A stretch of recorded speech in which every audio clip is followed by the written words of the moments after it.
All right, so we're going to talk about some very interesting news that's happened in the last couple of days. The CIA director, John Ratcliffe, supposedly went to Moscow in Russia, met with certain counterparts, and then came back. And so we're going to talk about this because the media is reporting on it, but a lot of people, especially at the top, are very hush-hush about this. And so this is all conspiracy-esque. A lot of people are questioning this formally about what is really going on.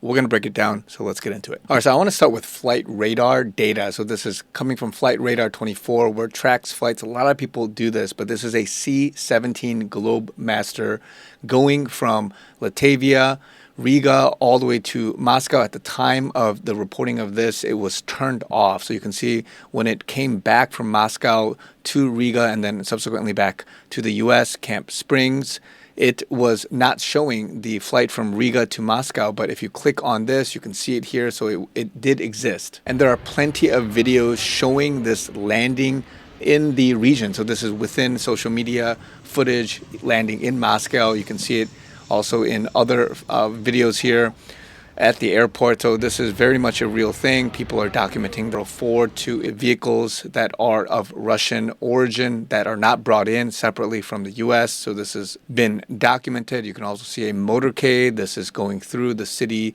here in Moscow, showing certain cars here. Now, it's not obviously like President Trump and what he's used to, but it's a small motorcade where there's an entourage and escort that is showing them. So this is part of the proof that says initially from a couple days ago that something happened, and then only recently did we find out that it was John Ratcliffe. And then many media outlets in the last couple of days reporting on various types of things. Again, this is from optics perspective, from a world-facing sort of this is the norm perspective. People are trying to report on certain things, saying that officially Ratcliffe warned Russia not to attack any NATO member state. This is the reason.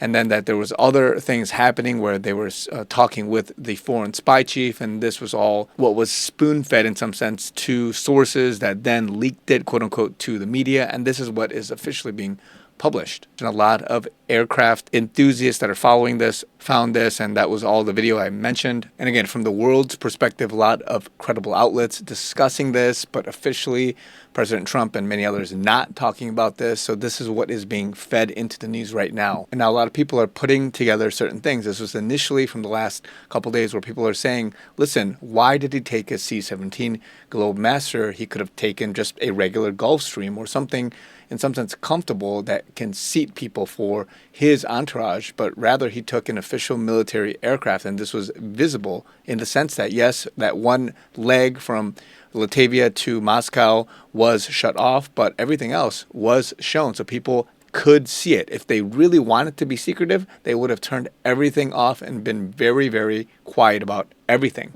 And a key point here is that the director of the CIA doesn't fly, and reading here Joshua's comment, to Moscow unexpectedly to deliver a message telling Russia, don't do what we think you're going to do.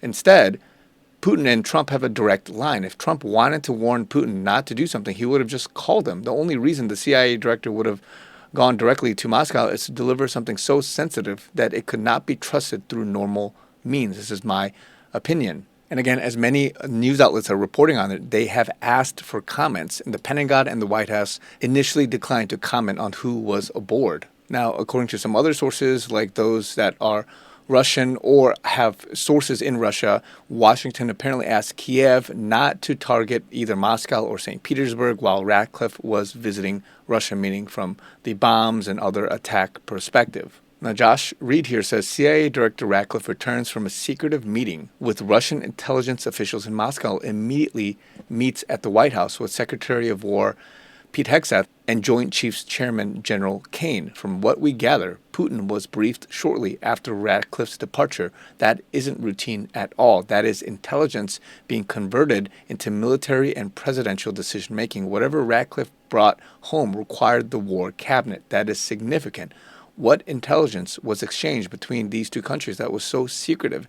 It had to be delivered in person. And now a lot of other commenters connecting some of the Q posts. Rookie Irish here says, my mind goes to uranium. I want it to be Snowden, but I think there would have been something more substantial here. We'd only be speculating, but if we took a wild guess, I'd say some weapons-grade yellow was found in Ukraine, and America would be needed to extract. What else would draw such a radical effort by a director of CIA? And remember, a lot of the Q posts have talked about Russia, about Snowden, also about the track of uranium-1 going through Russia and having certain involvement among other important issues. But one of the bigger posts that's very famous is post 140, which says this specific line: what if China, Russia, and others are coordinating with POTUS to eliminate the New World Order? Remember, a lot of us always go back to this, saying that, yes, from the world's perspective, Russia, China, and U.S. are all at odds or whatever with each other, but they all have a common enemy, which is the deep state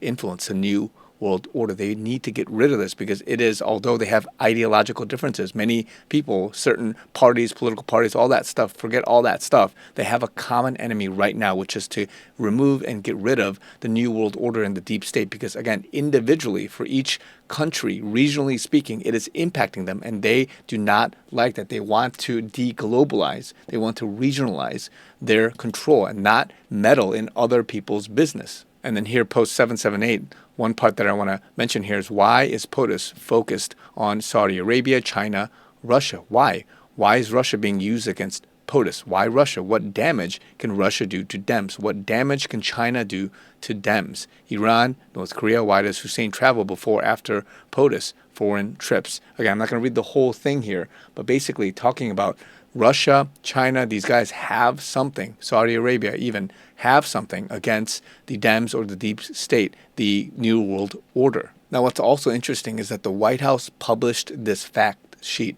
meaning that President Trump declared a national emergency to secure America's bulk power system. Now, this happened immediately after that meeting, after John Ratcliffe came back, and this was published on the 26th local time, Eastern time. But here, talking about securing America's bulk power system, he signed an executive order to protect the security, integrity, and reliability of bulk power system electric equipment used in the U.S., particularly from interference by foreign actors. Now, this is very interesting. Talking here about sabotage, talking about disruption of critical infrastructure, resiliency, security, and the risk associated with that. I'm not going to go into all of it here, but it's securing critical supply chains. Does this have something to do with this trip? Possibly, maybe, maybe not, but the timing is very odd. Now, let's see what happens here. I just want to give you guys a quick rundown of the play-by-play of what's happened over the last couple of days. But a lot of mainstream media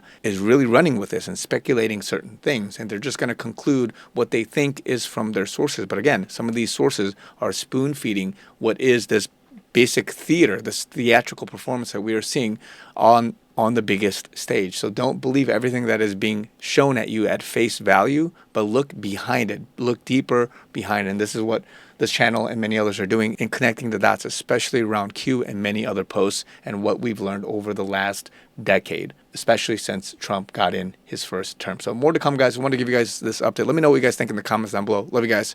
Talk to you guys very soon.